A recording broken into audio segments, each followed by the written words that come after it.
Welcome to a special Radio X music video interview. I am your host, Justin Smulison, proud new contributor here at RadioX. It is my absolute honor to present my very first interview with my all-time favorite metal singer, this gentleman right over there, Mr. John Bush of Armored Saint.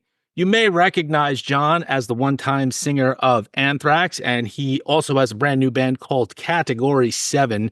And we're going to talk about those bands a little bit, but we're mostly just going to stick to Armored Saint. Why? Because Armored Saint has been one of the most enduring forces in metal for over 40 years now, as you can tell by this shirt. And they are on tour with W.A.S.P in North America. We're going to plug all those dates on this interview's show notes and during the outro. We're going to talk about some career highlights, including March of the Saint, recent highlights like Win Hands Down, and even more recently, Punching the Sky. We're going to talk about how the band keeps it fresh on the road and what might also be in the works for my favorite metal band of all time. And we're also going to talk a little bit about what other projects John has going on right now, because Category 7 will be on the road in March of 2025 in North America. I'm so delighted to bring you this first of hopefully many interviews for RadioX. Thank you so much for tuning in. Please enjoy this interview with the iconic John Bush of Armored Saint. All right. I am joined by someone that I've had the pleasure of interviewing several times, and each time is a blast. Each time is better than the next. My all-time favorite metal singer, Mr. John Bush. Hello, John. What's up, Justin? How are you, brother? It is great to see you again. It's always great to see you. How are you feeling? I'm feeling good. I'm feeling good. I am. I'm feeling good. It's been an early morning here in Southern California. I woke up a little earlier than I'd like to, but have been lately. Couple weeks until we start this W.A.S.P tour. Yes. Ironically, we got put back on the tour maybe about a couple months back, and we're excited to do it because we're going to be playing a lot of places we haven't played in years and never played actually, which is really cool. So I'm disappointed for Death Angel and Unto Others who are not on the show, but we're stoked that Armored Saint is on. And hypothetically, we were supposed to do it anyways. The first time, because after the first leg we did, there was a second leg that went on sale, and we were on that, and then Blackie had the issues with his back. So right. Yeah. So in any case, it all was kind of meant to be. Okay, excellent. Yes, because I saw you in 2022 when you did that first leg of the tour. Right. And that was a lot of fun. I think you came out at that show for the last few songs. You were recovering. Right. That was when I was kind of coming back, and Jason was helping me out there. But yeah, that's a great venue. And then we played there with Queensryche as well. Yes. We love the Paramount. That's a rad venue, and the whole speakeasy vibe there. It's a great place. That's right. I saw you in May at the Paramount opening for Queensryche, and I was front and center. And I don't know, can you see me down there? I wear glasses, but I'm not. You don't wear glasses on stage. I don't wear glasses on stage. I don't nerd it up, but these are progressives, so I probably should. Yeah. Luckily, with Armored Saint, I pretty much know those lyrics like the back of my hand. Although I have a tendency to every now and then make some lyrical mistakes, but I don't think I need my glasses for the show. I did a show with Metal Legions recently in Jersey, and there were some songs that were, I was just coming out touring with Saint in Europe, and then we were playing these songs that I know for the most part, but there was a couple covers, and luckily we had a teleprompter, but I'm not going to wear my glasses on stage. So I asked the gentleman who helped us out, I was like, can you make the letters big? We'll not be able to see them. And in the end, I didn't even really look, but still was there. Still, it's like going to the library and ordering a large print book. Yeah. And your vision starts to deteriorate when you hit 40, and then every 10 years after that. So that's what I'm noticing. All right, John, let me ask you, because this is, as an Armored Saint fan, this is important to me. I want to know, first off, if, because you're touring, does that in any way impact what might be the next Armored Saint album in the way of the scheduling and things like that? Yeah, it will. It'll postpone it a bit because it's hard to, at least I find that it's hard to completely write and make demos and stuff on the road, of course. Yeah. You try to write, and we'll make an effort, a conscious effort to do that. Sometimes it's hard, when you're when you're on tour, like for me personally, it's like sometimes I don't even want to listen to any music, much less work on music. So a lot of it is just taking a brain break and an ear break. But Right. but bands did it. All the great bands in the '70s would tour and make records, and I don't know how they did it. They were just better. Um, but yeah, it's a challenge. It's not easy. So we want to do that, and we want to try to. We've been told by our label it's been so long for a record, but it's not like we're dormant and not doing anything. We're obviously out there and playing and performing, so we're very visible still. Because last I spoke to you, you had said you had about, and this was maybe 4 or 5 months ago, you had said that you had about 5 or 6 songs sort of demoed or in the can that you knew were going to be winners. Yeah, I was just working on some other one right here, and gonna screenshot that later. Well, I had to kind of rewrite some stuff because I wasn't happy with it, but yeah, trying to do this. We have a tendency to kind of move slowly, and we need to step that up. According to Tracy Guerra, who is Joey's wife and the president of the label. But yeah, we're trying, and you just want it to be really good. So I mean, quite frankly, 5 years, 6 years, I mean, it really doesn't matter that much because it's already been 5 years. So right.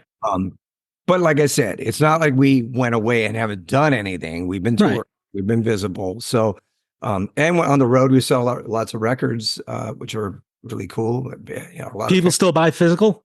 People buy a lot of LPs, CDs, and we sign up, and we sell a lot on the road. So we are still moving product and doing our due diligence there. That's excellent. Now, when you do a tour, it's only been 2 years since the tour with W.A.S.P. It's been less than a year since the tour with Queensryche. As you tour the North America or any of the same cities or some of the same cities, do you look at prior set lists from those areas and try to change it up to give the audience a little something different? I do, and I will. Yeah, it's funny. We started in Portland, Oregon, so we haven't played Portland in like 8 years, and then we play Seattle, which we played with Queensryche, not with W.A.S.P. And then we go to Vancouver, which we haven't played since the '80s. And then we go to like Calgary, where we never played. And so like the first 2 weeks of the tour is actually really cool because it's mostly places we haven't been to or have never been to in years. So it's we could kind of get a flow of a set, and doesn't really matter kind of what we play because we haven't played those places. But once we get into the Midwest and the East Coast, of course, yeah, I want to mess with the set because we play these places, so we can't just come back in and play the same songs. So right. Well, I always I look at Setlist FM on my phone and say, oh, we play that. I don't know exactly if it's completely accurate, but it's a template to use, and it's I want to mix it up. So when we were in Europe, we had like 20 different songs at least that we were kind of messing with the set. So we're certainly capable of doing that and changing the set, and we will. That's cool. Do you take, I know you don't go on social media, but I was wondering because I know Gonzo is in the Armored Saint fan group there, and I think Joey pops in and Phil, and I was wondering if you ever take requests from the fans through the internet and stuff like that. Yeah, I mean, I'm open-minded to people's ideas and songs. Of course, yeah. If somebody says you got to play Upon My Departure, are you gonna? I love Upon My Departure. It's a great song. I played it at my mom's funeral actually with the band and my son on like congas. It was really cool, acoustic. Really? Yeah. So. I look at put it like this, dude. I could pretty much play any Armored Saint song there is. I can't speak for everybody else, but I mean, when I prep for a tour, I don't want to just sing the same 12 songs all the time because then I'm bored. You got to change it up. So when I'm rehearsing and prepping, and I kind of just sing to the catalog of the record, so of the band. I mean, so I can play most songs, really, in all honesty. I mean, you kind of want to rehearse them once or twice. Right. I could probably do it. So, um, I could probably wing something day of, but I can't do it for everybody else. And Right. it is a little more challenging for drumming and stuff. So, Yeah, no, they've got a tough job. I was speaking of Upon My Departure, and this is sort of a tangent. I was, I follow what the band does, especially when you go on tour. There's always some cool pictures and stuff. I think you were in either England or Ireland, and they brought in a guy on a bed who was in his last days. He was not doing well. And you played a song. I think you played a song for him as they brought him in through the audience. He had an IV on his arm and stuff like that. yeah, that was in Amsterdam actually. And yeah, he actually passed away not too long after. Oh, that's And, that. But we knew yeah, that was coming. yeah, he was like had 4-stage cancer, and he was in pretty rough shape. But I've never seen a band do that though. That's it what was makes you cool. guys so great. It was really awesome. He came. I went out into the crowd. We played Aftermath and Yeah. sang it, and next to him, and it was really cool. It was like a pretty magical moment, and had a great show, and it was Amsterdam's always a great city to play, and I think he was pretty moved by it, and we were all moved by it. The crowd was, and it was awesome. It was a special time, and I think we made him happy to the end, and that's all. Yeah. So, I mean, that's something that if I had a last request, that would probably be the same thing. I'd probably ask for Upon My Departure. So, I mean, but I've seen bands, of course, do a dedication to somebody. Maybe they bring them out on stage, but I've never seen anybody be brought in their hospital bed. well, that was wild. He came in the bed. Chris, our tour manager, told us like not too long before the show started, and at first he was in the balcony, but then I guess it was, I don't know, they were going to put him in the balcony, but I don't know if that was an elevator or what the circumstances were. So then they brought him in and put him right by the soundboard. And so, I went out there and sang the song next to him. And I was doing that a lot anyway during some of the shows, going out in the crowd. And yeah. Yeah. So it's really fun, and it's cool to do things that I think are just connect you even more with the crowd. Yeah. I mean, that's a first for me. Maybe there are bands who have done that, but that's the first time I've seen it, or at least in many, many years. I was wondering, can I ask you a question about what inspires you? I don't want to just ask what inspires John Bush, but I was wondering, do socio-political issues influence your writing more now than they did maybe 10 or 20 years ago? I don't think so. I think a lot of it is just kind of at the moment, what things are kind of going on, what your thoughts are regarding various topics. It could be political stuff, or it could be personal stuff, or it could be anything. It could just be something that kind of triggered some idea that happened that day. And I don't know, I look back, and it's funny because I think of songs like Chemical Euphoria, which came out in like 1987. And that was kind of like a song of an article I read about the war on drugs and what was happening. And so, and there was the crack epidemic that was exploding in not only Los Angeles, but throughout the States. And, so it was like, okay, then it came up with this song title, and it was like, oh, that's cool. And so we wrote the song. And then a few years later, we Tribal Dance was written, and that was kind of connection to Chemical Euphoria, but a little different, and different kind of ideas behind it. Same kind of philosophy, a little bit. So a few years later, it's whatever is kind of something that's motivating at that moment.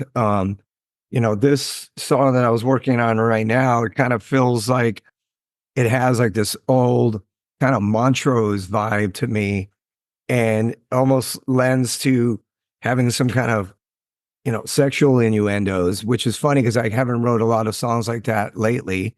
But it was like, okay, this feels like the vibe of the tune, so let's just kind of go there. and try to be kind of witty with lyrics based on that. So again, I don't think when it comes to writing lyrics, to me, nothing is untouchable. I like to write about the spectrum and anything that can be, the broad perspective on anything. And that's just the way I look at it. So it's whatever's striking your fancy at that moment. Just going with it. Pretty much for the most part. I mean, that can motivate an idea, and then we'll take the next step to see if I can elaborate on that, or maybe the idea changes in the next couple of days, and go, okay, well, that's now kind of feeling like the topic is a little bit more this way, contrary to what I thought it was going to be. So when it comes to writing music and lyrics and songs, I really feel like anything is open. You can do whatever you want. That to me is the beauty of it. So I don't feel like, if anything, I get a little concerned when something sounds repetitive, of course. Right. Or if something sounds like, something you've already done before. Like I was working on these lyrics, and it turned out there was a word that I said, oh, I've used that. And I said, well, I don't want to use that again, of course. So I had to change it. And then I kind of changed, then the whole thing kind of changed. Right. So it was a little annoying because I was like, darn it, I thought I was onto something. And then I had to rework it. So the words matter for you because they're going to last forever. To me, they do, of course. I mean, I'm sure they do to a lot of people. But when it comes to writing lyrics, I'm always wanting to try to broaden my vocabulary, and also make sure you don't use lyrics again, especially if it's an unusual word. I just don't want to do something that you've heard before within yourself or from somebody else. So it's always a challenge to me. It's to do that, and I've written a lot of songs, so you can't just come in and go, okay, let's do this. You want to push yourself, come up with some different ideas, and now I think I'm onto something here, so that's good. Mm-hmm. And is it also the sort of thing where you hear what everyone else is bringing to the table, and then that also motivates you a little bit more? You mean as far as the other guys? Yeah. I'm open to people's ideas. Phil sent me a few, some different lyrics of some different ideas, and I tried to use one that I thought was cool. It actually started off the song. So, whatever it's just trigger points, and that triggers this, that triggers that. Next thing you know, you kind of get on a roll, and you've written a bunch of words, and boom, then you're done. And there's one right there. You've never written a song called Trigger Points. So maybe there's something there. I have to steal your idea. It's your idea. I'm just representing it to you. Okay. It could be the sequel to Missile to Gun. I like it. If there's ever a song called Trigger Points, I'd be wowed. All right. I'm writing it down. I like it. It's the sequel to Missile to Gun. It's also, one question I had also on whatever you're doing in as far as the set list, you're going to be busting out the One Chain Don't Make No Prison cover? We should. I think you should. I think we should as well, because it'd be kind of weird if we don't play it at all. I see the picture in your background. Yeah. There we go. I mean, I think we should. Yeah. I think we should try it and play it. We got to talk about that once we get. We're gonna next week. We're gonna start rehearsing. So once we start rehearsing, maybe we'll pose that idea. Yeah.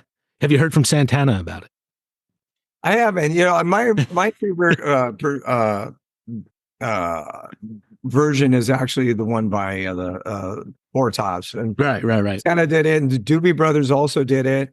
I don't know. I just thought no one sang it quite like Levi Stubbs from the Four Tops. He gave it, his soulful style. All right. Do you hear from anybody in their camp? I mean, I don't know if any of those guys are still alive. One guy just recently passed away. Yeah. Oh, really? Okay. Yeah. One of the founding members. Have not. Yeah. Okay. No, I have not. But it would be really cool. It would. Yeah. And I know we're largely talking about the Almighty Saint, However, let's also mention briefly Category 7's fun. We're gonna get a taste of Category 7 live in March of 2025, right? Yeah, we're going to do some shows. We're doing like 2 weeks of dates in the Midwest and East Coast, and that's going to be cool. First time we've ever played. Yeah. So it's going to be exciting, and see how the band sounds live. I'm sure it'll be quite powerful. Yep. And we just have to figure out how to extend the set because we have the one record, so we're going to figure out what we're going to do to elaborate on that. So yeah, all right, that's cool. But and then to be clear though, that's not like it's not like a metal allegiance thing. That is its own group that makes its own music, and maybe there's some stuff that didn't make the album that you bring out into the set list, and we get to hear a little taste. Well, I'm sure Mike and Phil has some ideas. I have not. I wrote everything that I had heard. Oh, okay. So there's not another song at this point that we wrote that we didn't use. At least that I can remember. Maybe. I was hoping against hope. I mean, a lot of bands obviously who came out and toured on their first albums. They did, like I remember seeing Van Halen, of course, back in the day on their first album, and they also played like I don't remember what songs they played from Van Halen 2, but they did, and it was because they had other songs, obviously, not just the ones from the record, but that's you do that, you maybe throw in a cover. There's some different ideas. We'll see. Yeah. And I know I got to let you go in a minute here, but I had two quick ones for you real quick. Please. A while ago, we talked about there was always the chance that there may be one day like a tour where it was the songs of John Bush and that could go the entire catalog, but maybe some of those old Anthrax tunes. And I was wondering if Category 7 takes the place of that or pushes that maybe to the background. Still messing around with that idea, and who knows? Something's been talked about, and it's getting maybe a little closer to coming to fruition. So that's the best I can give you today.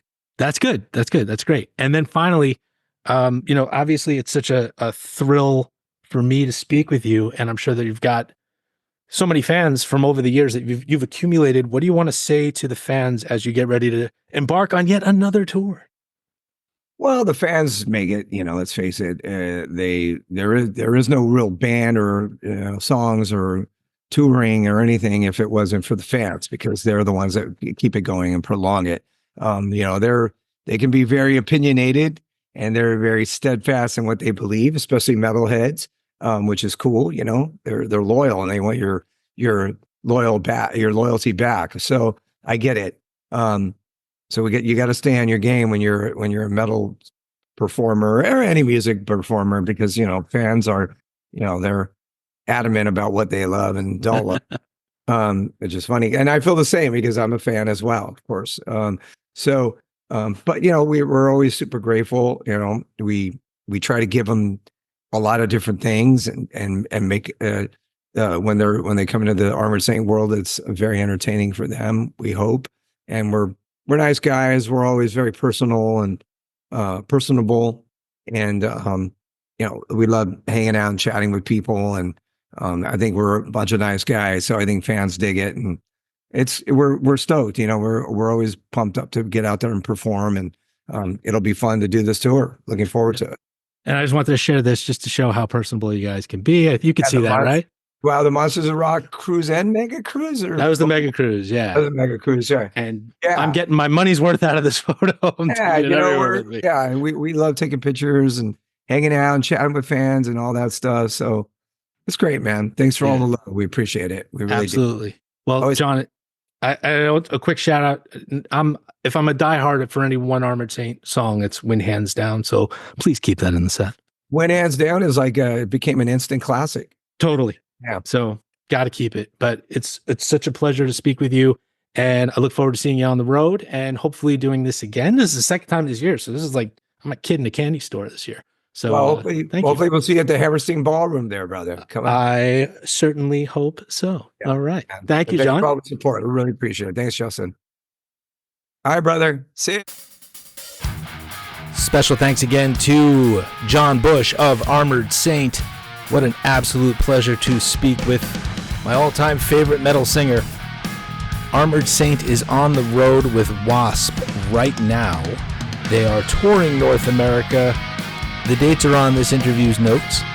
The album One Alive World Tour 24 with W.A.S.P will run through December 14th and close out in Los Angeles, California. If you are a local RadioRadioX listener and fan, check them out when they come to the Northeast in mid-November. They'll be in New York on November 16th.